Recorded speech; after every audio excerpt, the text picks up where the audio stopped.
Hello friends, welcome back to my channel.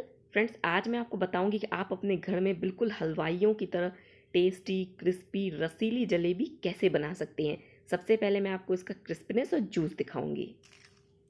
देखा कितनी crunchy jalebi है और कितनी जूसी है, बिल्कुल अंदर तक ये हमारी जलेबी रसीली बनी हुई है। देखिए इसकी रस बिल्कुल निकल रही है। तो चलिए दोस्तों, रेसिपी को हम स्टार्ट करते हैं।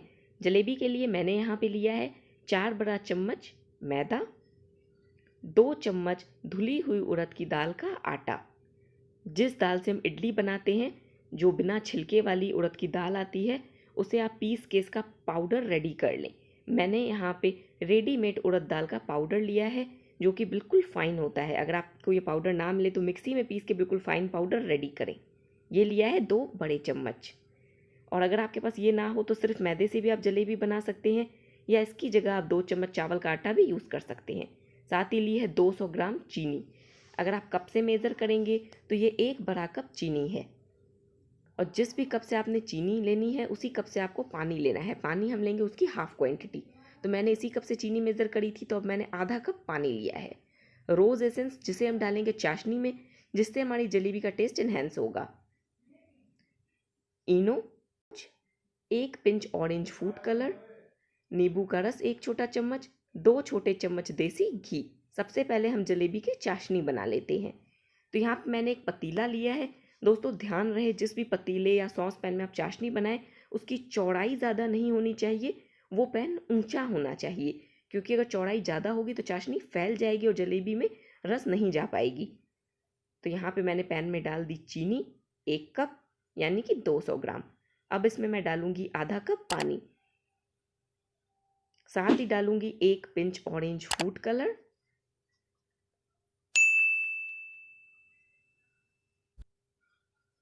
और अब फ्लेम को मैं ऑन कर दूंगी और इसे मीडियम फ्लेम पे पहले हमें एक बॉयल दिलवाना है। चीनी घुलने तक ही बस हमें चाशनी को यहाँ पे पकाना है, ज़्यादा देर नहीं पकाना। आप देख सकते हैं चाशनी अब उबलना शुरू हो गई है, लेकिन अभी चीनी यहाँ पे पूरी तरीके से नहीं घुली है। तो पहले हम एक बॉयल इसे मीडियम फ्लेम पे दिलवाएंगे, फिर 2 बॉयल लो फ्लेम पे दिलवाएंगे, ताकि हमारी जो चीनी है वो बिल्कुल अच्छे से डिज़ोल्व हो जाए। देखिए अब चाशनी अच्छे से उबल रही है, तो फ्लेम को मैंने लो कर दिया है। लो फ्लेम पे मैंने चाशनी को 2 बॉयल और दिलवाए हैं। अब चीनी यहाँ पे बिल्कुल अच्छे से घुल चुकी है। तो अब मैं आपको चाशनी की कंसिस्टेंसी दिखाती हूँ कि आप चाशनी कैसे चेक करेंगे। इस तरीके से आप स्पून पे चाशनी लें, सारा चाशनी यहाँ पे इससे टपका दें, और लास्ट वाली जो ड्रॉप आए उसे आप अपने थंब और फिंगर में इस तरीके से लें और चेक करें। देखिए बिल्कुल छोटी सी तार बननी चाहिए, जो जब आप अपनी उंगलियों को थंब से अलग करें तो टूट जाए। इस तरीके से देखिए बिल्कुल छोटी सी तार बन रही है, लंबी ये तार खिंच नहीं रही। यही है चाशनी की परफेक्ट कंसिस्टेंसी। ज़्यादा देर चाशनी को बॉयल करेंगे तो ये काफ़ी ज़्यादा गाढ़ी हो जाएगी। फ्लेम को मैंने ऑफ कर दिया है और यहाँ पे डाल दिया 1 छोटा चम्मच नींबू का रस, जिससे हमारी चाशनी जमेगी नहीं, ये क्रिस्टलाइज नहीं होगी। तो अब मैं इसे कवर करके रखती हूँ, क्योंकि जलेबी में हमें गर्म चाशनी चाहिए। तो इसे आप खोल के ना रखें, इस तरीके से कवर करके ही साइड में रखें। चाशनी को मैंने साइड में रख दिया है। अब हम जलेबी का बैटर बनाएंगे। तो यहाँ पे मैंने एक बड़ा बाउल लिया है, इसमें मैं डालूंगी 4 बड़े चम्मच मैदा,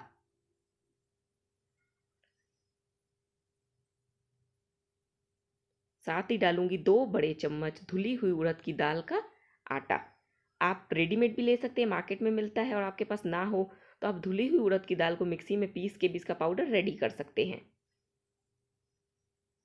और जैसा कि मैंने बताया, अगर आपको उड़द की दाल का आटा ना मिले तो इसकी जगह आप 2 चम्मच चावल का आटा भी डाल सकते हैं, या बिना कुछ डाले भी जलेबी बनाएंगे तो अच्छी बनेगी। अब मैं डाल रही हूँ इनो, हाफ टी स्पून पहले मैंने इनो डाला, फिर 1/4 टी स्पून मैंने और इनो ऐड किया। टोटल मैंने 3/4 टी स्पून यहाँ पे इनो डाला है। साथ ही डालूंगी 2 टीस्पून घी, लेकिन पहले हम एक साथ घी नहीं डालेंगे। अभी मैंने 1 टीस्पून घी डाला है। इसे अच्छे से मिला लूँगी। देखिए अभी मिक्सचर बाइंड नहीं हो रहा है, ये हमारे हाथों में होल्ड नहीं हो रहा, बिखर रहा है, यानी कि इसमें घी कम है। तो यहाँ पे 1 टीस्पून घी मैं और डाल दूँगी, और इसे अपने हाथों से बिल्कुल अच्छे से हमें मिलाना है, जैसे हम समोसे कचौड़ी के लिए मोयन को मिलाते हैं मैदे में। बिल्कुल उसी तरीके से हमें यहाँ पे भी मिक्स करना है। ये देखिए मिक्सचर को मैंने अपने हाथों में लिया, इसे होल्ड करके देख रही हूँ। देखिए अब मैदा होल्ड हो रहा है, ये नहीं टूट रहा। ये देखिए इस तरीके से 2 पार्ट में भले टूट जाए, लेकिन पूरे तरीके से बिखर के अलग ना हो। 4 चम्मच मैदे में आप सिंपल 2 टीस्पून घी डालें, आपका जलेबी बिल्कुल परफेक्ट बनेगी। अब हम इसमें थोड़ा थोड़ा करके पानी डालेंगे और यहाँ पे इसका एक सिल्की स्मूथ बैटर बना के रेडी करेंगे। एक साथ सारा पानी नहीं डालना है, आप या तो इसे विस्कर से फेंटें या फिर अपने हाथों से इसे बिल्कुल अच्छे से फेंट लें। तेल मैंने गरम होने रख दिया है, क्योंकि जलेबी के लिए हमें अच्छा गरम तेल चाहिए, उसमें से हल्का हल्का धुआं निकले, उसी टाइम पे हम जलेबी फ्राई करते हैं।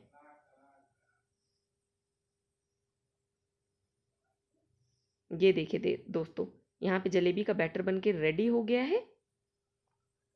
कंसिस्टेंसी आप देख सकते हैं, जब हम इसे विस्कर से गिरा रहे हैं तो ये बिल्कुल आसानी से गिर रहा है और विस्कर पे एक पतली कोटिंग भी यहाँ पे मैदे की मिक्सचर की है। तो दोस्तों इसी तरीके का बैटर आपका भी यहाँ पे होना चाहिए कि चम्मच पे उसकी कोटिंग भी हो और बैटर जल्दी जल्दी गिरे भी। आप जलेबी सॉस बॉटल से भी बना सकते हैं, जिपलॉक की प्लास्टिक से भी बना सकते हैं, और अगर आपके पास ये प्लास्टिक ना हो तो दूध की थैली का जो पैकेट आता है उस खाली पैकेट से भी आप जलेबी बना सकते हैं। पहले मैं आपको जिपलॉक की प्लास्टिक से जलेबी बना के दिखाती हूँ कि आप इससे कैसे जलेबी बनाएंगे। इससे थोड़ी सी शेप हमारी अप डाउन आ सकती है, क्योंकि थैली में वो ग्रिप हमारी नहीं होगी, बट अगर आप सॉस बॉटल से बनाएंगे तो आपकी जलेबी काफ़ी अच्छी बनेगी। ये देखिए, सारा बैटर हम यहाँ पे इसके अंदर पोर कर देंगे। मैंने यहाँ पे बैटर डाल दिया है और इसे अपने हाथों में हमें कैसे होल्ड करना है वो आप देख लें। सारा बैटर मैंने एक किनारे किया, ऊपर के हिस्से को हम इस तरीके से अपने हाथों में पकड़ेंगे और इसे यूं दबा के यहाँ पे इसकी कीप सी बना लेंगे, जैसे मेहंदी की कोन होती है ना, बिल्कुल वैसे। और अब हम इसके आगे का हिस्सा कट करेंगे। ऊपर का मुंह आप चाहें तो रबर बैंड से बंद कर सकते हैं, या अपने हाथों में इस तरीके से होल्ड करके भी बनाएंगे ना तो जलेबी बन जाएगी।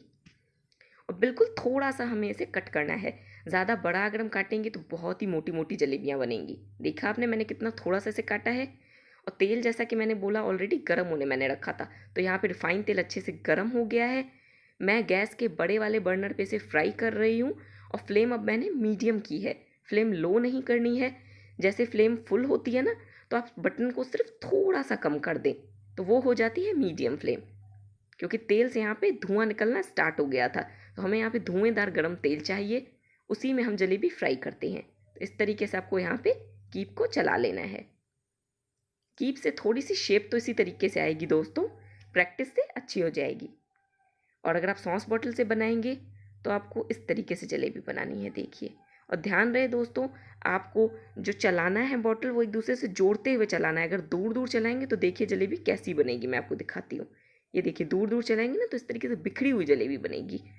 तो आप इस तरीके से यूँ एक दूसरे से लगाते हुए इसकी लेयर्स को चलाएं और बीच में लाके इसे बंद करें। एक और मैं आपको बना के दिखाती हूँ। यूँ देखिए, एक दूसरे से लगाते हुए मैं इसे चला रही हूँ, सेंटर पे लाके इसे बंद कर दिया। और तेल जैसा कि मैंने बोला, हर बार आपका तेल धुएंदार गर्म हो, उसके बाद आप इसे मीडियम फ्लेम पे कर दें और मीडियम फ्लेम पे ही आपको जलेबी कंटिन्यूअसली गोल्डन होने तक फ्राई करनी है।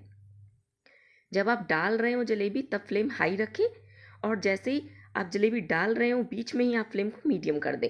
एक दो जलेबी डालने के बाद आप फ्लेम को मीडियम कर दें। तो मीडियम फ्लेम पे ही मैंने यहाँ पे कंटिन्यूअसली जलेबी को फ्राई किया है। ये अच्छे से गोल्डन हो गई है। तुरंत इसे हमें चाशनी में डाल देना है और इसे यूँ दबा देना है, तभी जलेबी हमारी रसीली बनेगी। ये देखिए, मैं इसे तुरंत एक एक जलेबी निकाल रही हूँ और इसे चाशनी में डाल के दबा दे रही हूँ, ताकि जलेबी अच्छे से रस को यहाँ पे एब्जॉर्व कर पाए। ये देखिए, देख सकते हैं आप जलेबी यहाँ पे रस को पी रही है कितने अच्छे से।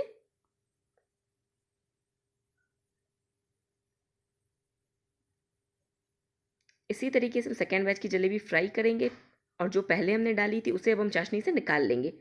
5-6 सेकेंड के लिए ही सिर्फ जलेबी को चाशनी में डालना है, ज़्यादा देर हम इसे नहीं डालेंगे। जैसे मैंने सेकेंड बैच की जलेबी डाली, उसे दबाया, तो जो पहले वाली जलेबियाँ थी उसे अब मैं निकाल रही हूँ। बस इतनी देर के लिए हम जलेबी रखेंगे। और ध्यान रहे, एक एक जलेबी को आप चाशनी में पोर करेंगे। दोस्तों चाशनी में मैंने यहाँ पे 1/4 टीस्पून रोज़ एसेंस भी लास्ट में डाल दिया था। जब फ्लेम को ऑफ किया था मैं आपको बताना भूल गई। सेकेंड बैच की जलेबी भी उसी तरीके से मैंने फ्राई की है और चाशनी को यहाँ पे एक बड़े से प्याले में निकाल लिया है, क्योंकि अब चाशनी रिड्यूस हो चुकी है। तो अगर मैं उस पॉट में जलेबियाँ डालूंगी तो वो रस नहीं पिएंगी, क्योंकि चाशनी के अंदर जलेबी अच्छे से डूबी हुई होगी, तभी वो रसीली बनेगी। तो जब आपको लगे आपकी चाशनी कम हो गई है तो आप भी इसी तरीके से इसे प्याले में शिफ्ट कर दें और बस इसे तुरंत दबा दें। ऑयल से निकालते ही इमीडिएटली पोर करें चाशनी के अंदर और इसे दबा के दोनों तरफ से अच्छे से बस निकाल लें। आपकी जलेबी जूसी बनेगी। 5-6 सेकंड के लिए सिर्फ जलेबी को चाशनी में डालना है और ध्यान रहे दोस्तों, जलेबी मीडियम फ्लेम पे ही फ्राई करनी है। बस तेल धुएंदार पहले आपको गर्म कर लेना है। तो यहाँ पे इसी तरीके से मैंने सारी जलेबी बनाई है। आप देख सकते हैं सिर्फ 4 चम्मच मैदे से हमारी कितनी ढेर सारी जलेबी बनके रेडी हुई है। इतने मैदे में से ही हमारी यहाँ पे 20 जलेबियाँ बन गई हैं। आप देख सकते हैं जलेबी कितनी अच्छी बनी है, यहाँ पे बिल्कुल जूसी। देखा कितनी क्रंची जलेबी है और कितनी जूसी है, बिल्कुल अंदर तक ये हमारी जलेबी रसीली बनी हुई है। देखिए इसकी रस बिल्कुल निकल रही है।